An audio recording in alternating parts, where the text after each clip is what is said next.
This episode offers psychosocial education designed to inspire and motivate our listeners. The information provided does not constitute a therapeutic relationship nor a substitute for professional mental health care. If you are experiencing a mental health crisis, call 911, go to your nearest emergency room, or for listeners in the United States, text 988 for the National Suicide and Crisis Lifeline. Warning, this episode contains brain food that will lead to improved emotional and social intelligence.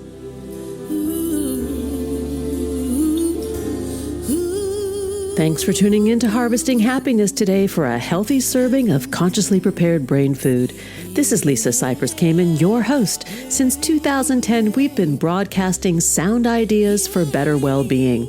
Each week, we spotlight diverse thinkers and doers who are contemporary trendsetters and change agents, devoting their lives to creating a better world. I invite you to listen and change how you think about human happiness.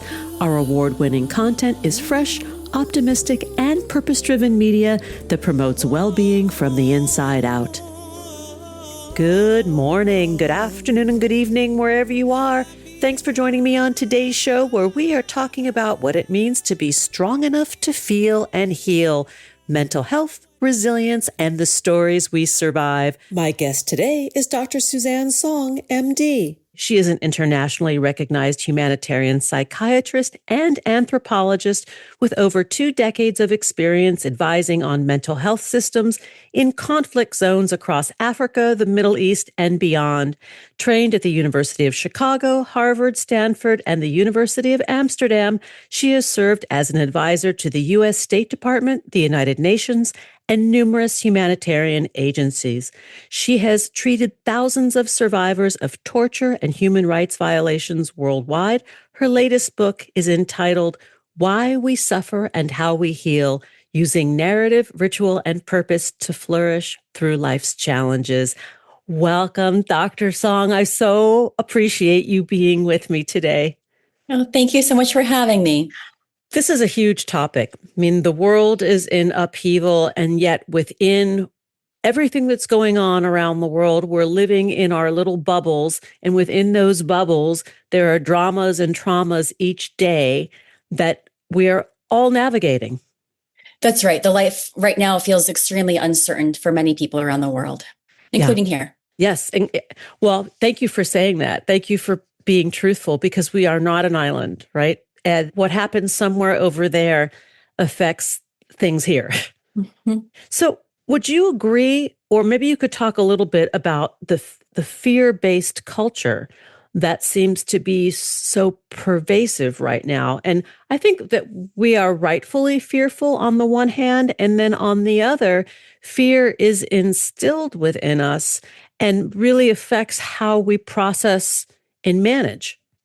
Yes. I mean, I think in the current context that we're in right now, let's say in the United States, in this country, there has been so much upheaval in all parts of our lives. So I think we're experiencing what psychologists might call ambient threat, which is, it could be the threats of climate change or the possibility of AI taking over people's jobs. In addition to the threats that we're seeing on geopolitics, with potential wars, with the massive change in most all sectors of communities that we interface with here on the daily level.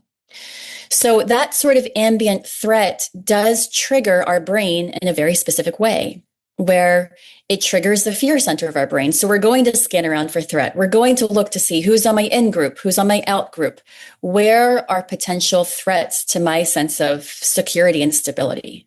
I hear what you're saying, and I really appreciate what you're saying, because I think it's true. Like when we think of ambient music or elevator music, right? It's there, it's sort of humming.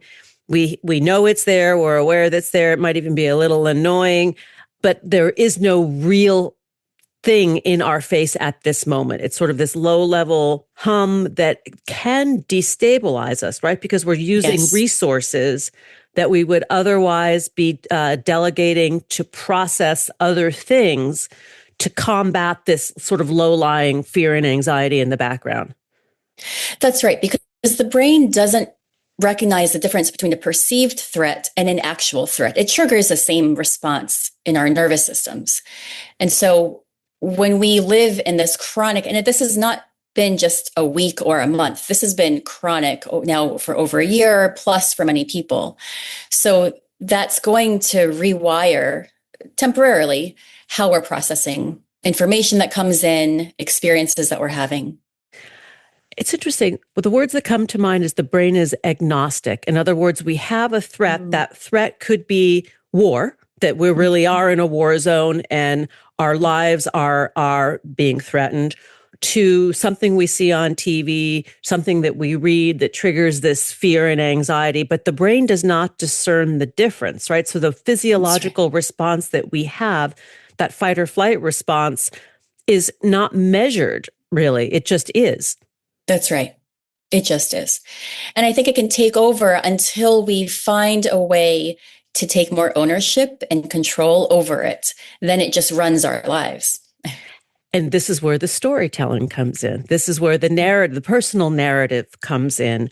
And it's not one that we're often taught to focus upon in the context of therapy.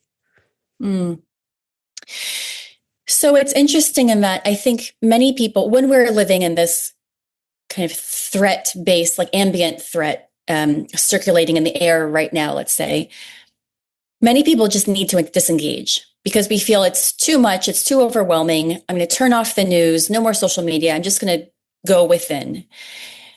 And what happens is over time, that actually makes us feel worse because it has us lean into the sense of hopelessness.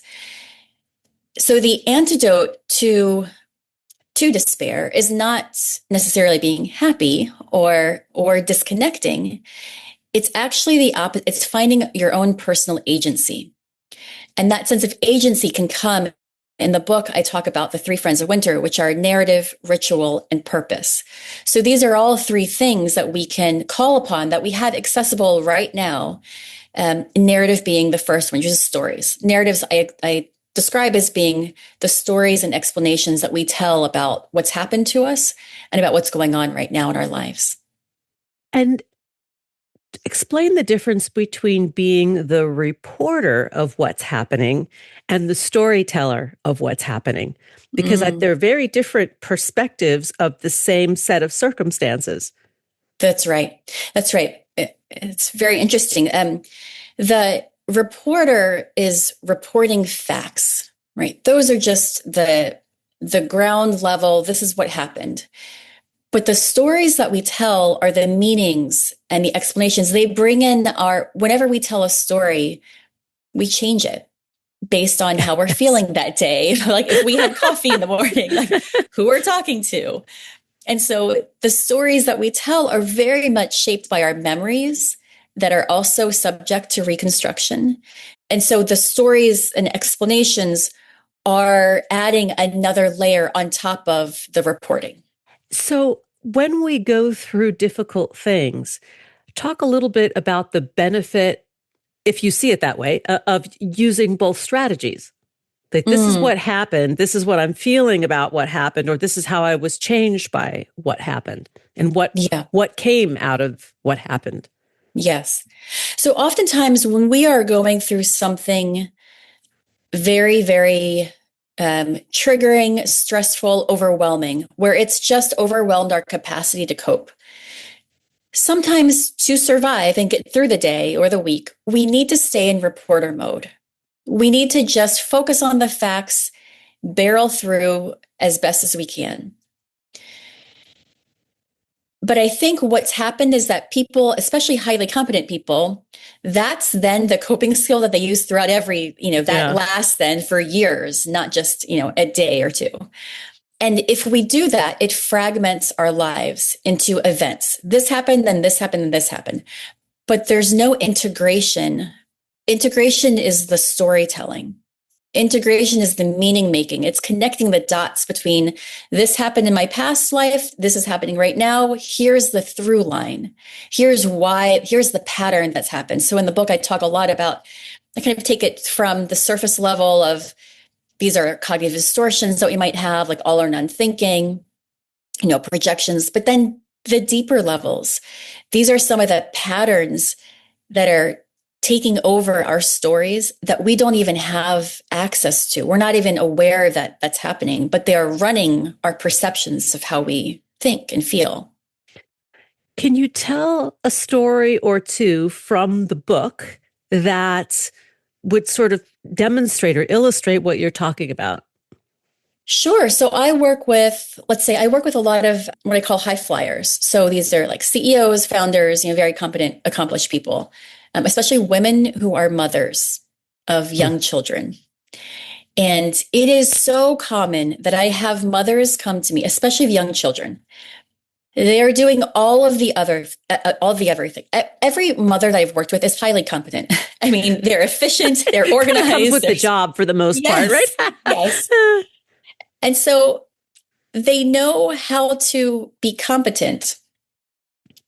And oftentimes they're feeling really bad. They always come to me saying, I feel like a bad mom because, and then they'll say something because I didn't, I forgot to pack my kids' lunch or I missed on a play date or something. And they're working themselves so much in their mothering role that they start to get really resentful at the world around them. And so they'll know, okay, I just need a break. I want to just go to the gym for an hour once a week, or I just want to sit down for an hour and not have anybody touch me or talk to me. Right? And they know this. But I'm laughing because I have been there myself. Yes, I think we all have. Yes. And even if their partners or family members that encourage them and say, go off. And even when women know that this is good for them, logically, rationally, they know, oh, I need to do this. I know I have to take care of myself to take care of my child. There's still a sense of guilt. So even if logically they're telling themselves, okay, I know this is right, I should do this, everyone's encouraging me to do this, that guilt persists and it's very large. It can be deafening at times. So what is that guilt about? And I found that it's something that we call identity scripts. So it's this entrapment in this identity script so that women, mothers from ages have been told what a good mother is. Our society essentially tells us a good mom is someone who puts her kids' needs before hers, who's like self-sacrificing, who's a martyr, who does everything for the family and really has no needs. Oof. That is so ingrained in all of us, and we just absorb it without questioning it, really. We might get upset and we report about how, unfair this is. But the conversation stops there. And we absorb the script. We might get upset about it, but we just sit there with the guilt. So we need to take it the next step further, which is to rewrite our script. We define what it is that we think a good mother is, and it's different for every person, for every culture. And then we take small incremental steps towards trying out that new role. Some will feel better, some will not. And so we iterate as we go on. But I think we're missing that step from the narrative kind of reporting experience to then implementing small change. And the storytelling, because storytelling is a creative art, right? Yes. This is where the liberation comes, because we can then recraft the narrative that we tell about ourselves, about our trauma, about what we think or society tells us we should be. That's right. That's right. Our narratives are so important because, one, I mean, they're running our lives, whether we acknowledge them or not. Yeah. But two, a lot of times our stories and viewpoints we take as fact. So we take our opinion as fact. And I think we don't look at our own backstories. So we all have a backstory that has created the lens through which we see the world. So if someone does cut me off on when I'm driving, of course, we know if we're having a bad day, that will shape how we feel about it. But what about if, we have a backstory about maybe we were in an accident recently, or there's all sorts of backstories that play into automatically very quickly. It's like a reflexive response that shape our narratives of how we engage with people. And two things can be true at the same time, in that we can acknowledge that we have the backstory, we can acknowledge the difficult facts of what happened, and then the freedom to rewrite that story so we can move forward. Because oftentimes we're limited, or we limit ourselves based on that story that we're telling. Yes. And I work with many people who are not comfortable, nor do they respect sometimes their emotions. Yeah. And so, especially the more difficult ones, like when we feel incompetent, or when we're not sure what to do, or when we're angry, these can be, or when we feel ashamed. Typically, most people want to just throw those feelings aside and move forward through them. But when we sit and pair our emotions with our stories, with our narratives, that integration is what gives us power, because those emotions cannot have control over us when we embrace them and we know how to sit with them. Good point about that the emotions can't control us unless we let them. Yes. Which means that we're surrendering our power to something that is not necessarily 100% true. What we feel, what we think and feel are our truths in that moment, but they're not necessarily facts, right? They're That's right. separate from the reportage that's going on of events. Yes. And I mean, to be fair to people, a lot of times we don't know, what we're feeling, but we also don't know our stories or why that are leading us to do things. So I'll give an example. In the book, I talk a lot about repetition compulsion. So these patterns that we have repeated over time. So if someone has grown up with, let's say, a father who has alcoholism, and they grow up and they say, I'm never going to marry someone who's got alcohol addiction. And they don't. But later on, they find out, oh gosh, he actually has a work addiction, or they instill a very, very similar feeling to that person. And they say, how am I in this? And the same thing happens relationship after relationship. And they say, how am I continuing these patterns? And what it comes down to is there's some sort of fragmented story of their past that has not been integrated, so that it's hard for them.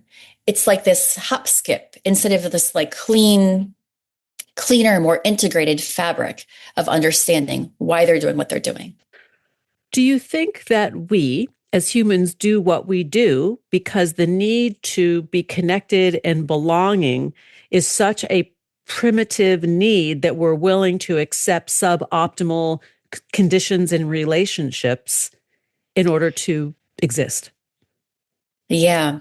That's a great question, because we do have a human need to belong. And I think, because I work equally within the US and also in humanitarian settings, I found that our narratives and stories, while it's a very kind of Western approach, is not necessarily how people in other cultures or communities heal.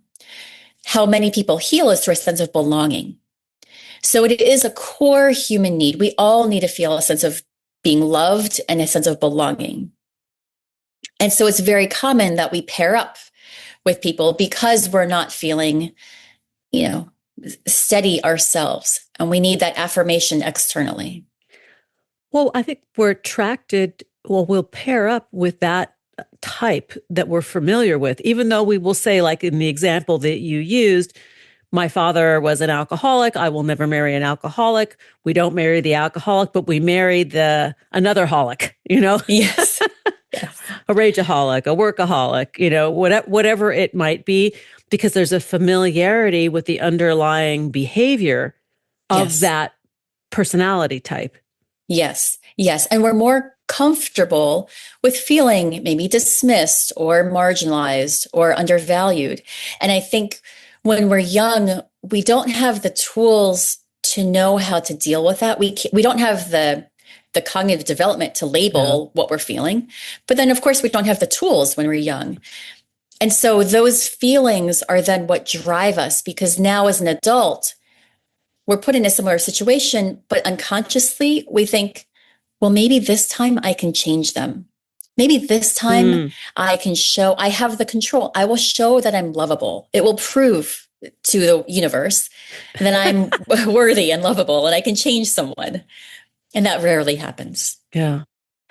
Let's take a break. And when we continue our conversation with Dr. Suzan Song, we'll talk more about this subject, which to me is so fascinating. The book we're talking about today is Why We Suffer and How We Heal, Using Narrative, Ritual, and Purpose to Flourish Through Life's Challenges. To learn more about the work of Dr. Suzan Song, you can find her out there in the ethers at Suzan Song or Dr. Suzan Song. Her website is SuzanSong.com, and that's SUZAN song.com. Here comes that pause.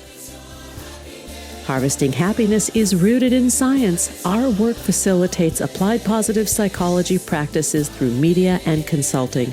We're committed to sound ideas for better well-being, leading to increased life satisfaction and a better world for everyone. We're not into pseudoscience or quick fixes. We're focused on common sense backed by rigorous research. Healthy critical thinking is the foundation for our discussions. We encourage you to challenge preconceptions and explore ideas with a curiously discerning mind. Collaboration with our guests is united by an inclusive vision to boost resilience, critical thinking, communication, and problem solving through civilized discourse and pleasurable relational engagement for everyone. Each day, we have the intellectual freedom to be happy or the liberty to be miserable, regardless of external circumstances.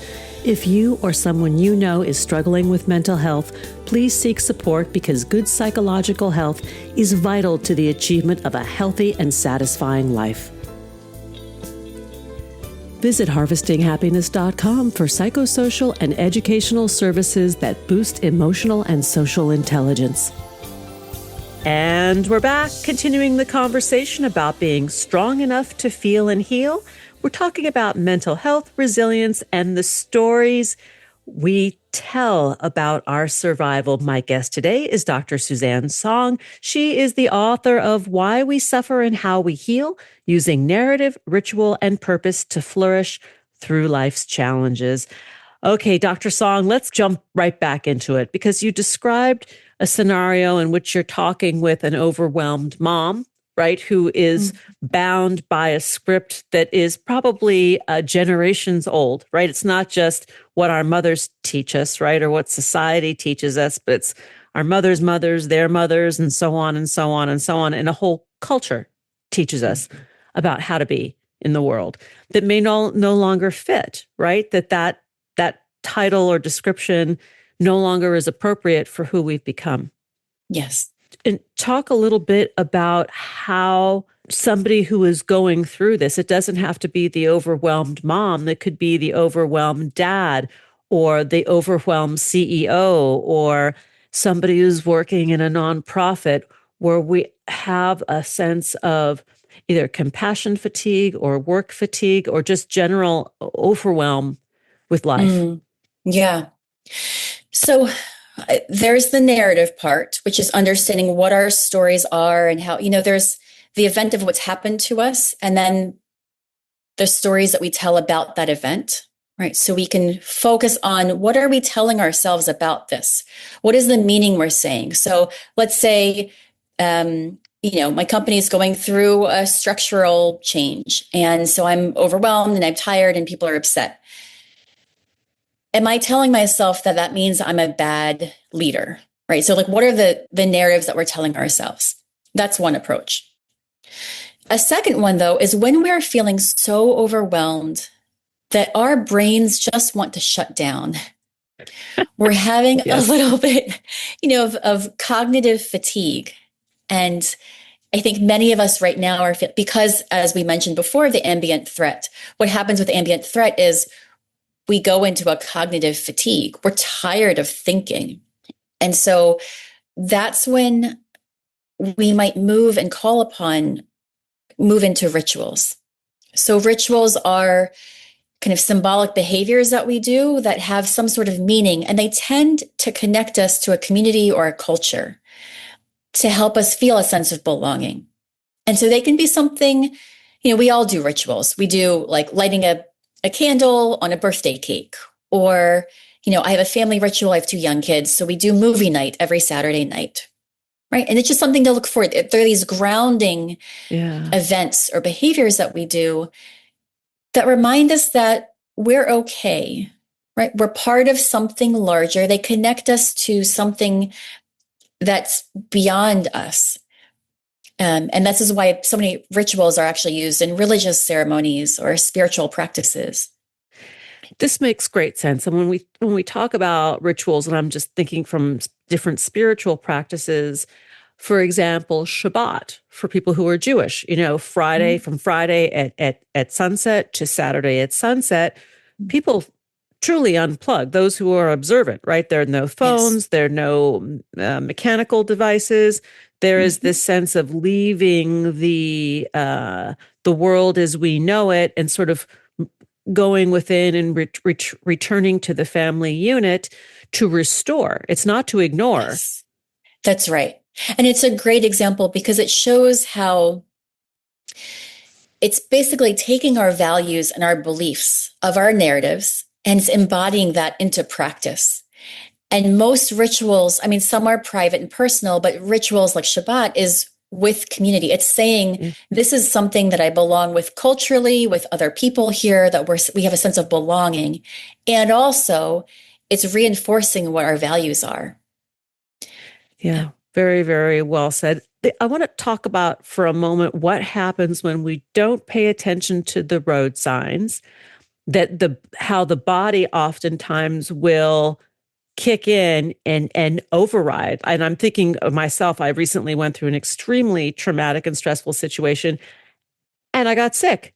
And I was like, oh, that's what my body was telling me. It needed a spa vacation in bed. Yes. So the story became, and then I got sick, to being, oh no, to like, yes, I got sick because I got to put myself away for a week. Yes. It was great. Yes, but that's so common where it's so common that people, especially the over-functioning type person, they go on vacation and then they get sick on the first day because their body is telling them, it's almost screaming to them, I've been telling you, I need a break and you're not listening to me. So now I'm going to get sick and force the body to rest and relax. And I hear that all the time because a lot of times I think we walk around disembodied.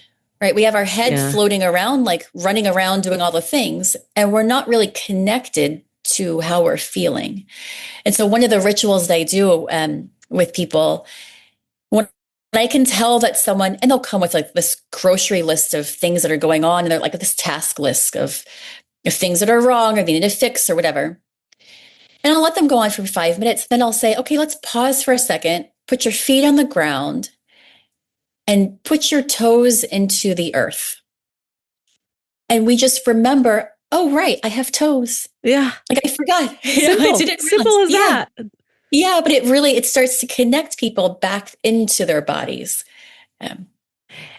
It's interesting how the disembodiment that you describe, how we do separate from that. Like our bodies are pretty miraculous machines. And I think we take it for granted, like that operating system is just going to do it forever. And it won't. The body too has limits. That's right. It does. And I think the more that we can anticipate, I think we see this a lot in sports and in high performing athletes. Most people know when they go onto the court, it's going to be anxiety provoking. And so they need some kind of emotional scaffolding.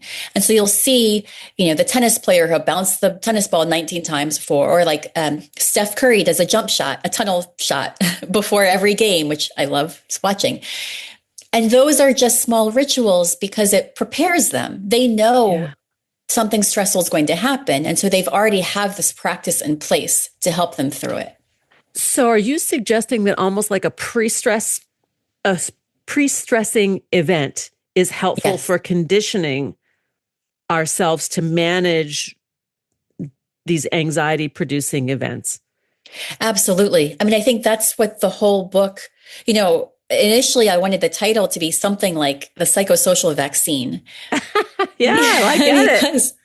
Because instabilities are going to come. Life challenges are, regardless of whether we want them or not, whether they're through our own making or not, we're all going to experience something. So the more we can just accept that and then have these practices, what I call the three friends of winter, have these practices in place so that we don't have to feel upended or like knocked upside the head every time something happens.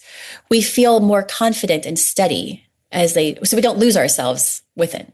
It's funny you mentioned about the vaccine. I believe it was Martin Seligman in his early work with the US military that he talked about stress inoculation, the preparing the troops through stress inoculation. Yes. So I think that's what you're talking about. But go back for a minute to the three friends of winter. Repeat that because it's such a lovely way of looking at this. And I think it's important to hear it again. Yeah, so the three friends of winter are essentially our narratives, which are stories and explanations we tell about the world. But insight alone doesn't affect change. And so the rituals are when we embody our values, our beliefs into practice so that we have some behavioral change. And then our purpose is what is something that's larger than us, but purpose gives us direction. So that we have a North Star that guide especially when we're upended and look, life is hard. And sometimes we just can't think our way. Yeah. And so it's hard to integrate how we're thinking and feeling because we're so overwhelmed.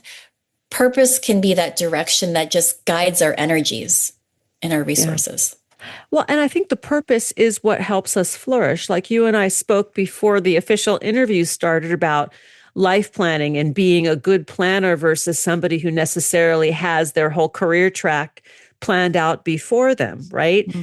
The idea that we can take the things that we experience and what happened to us and use them in service to something for the greater good or a higher good is part of the storytelling, the recrafting, yes, of the things that happen to us.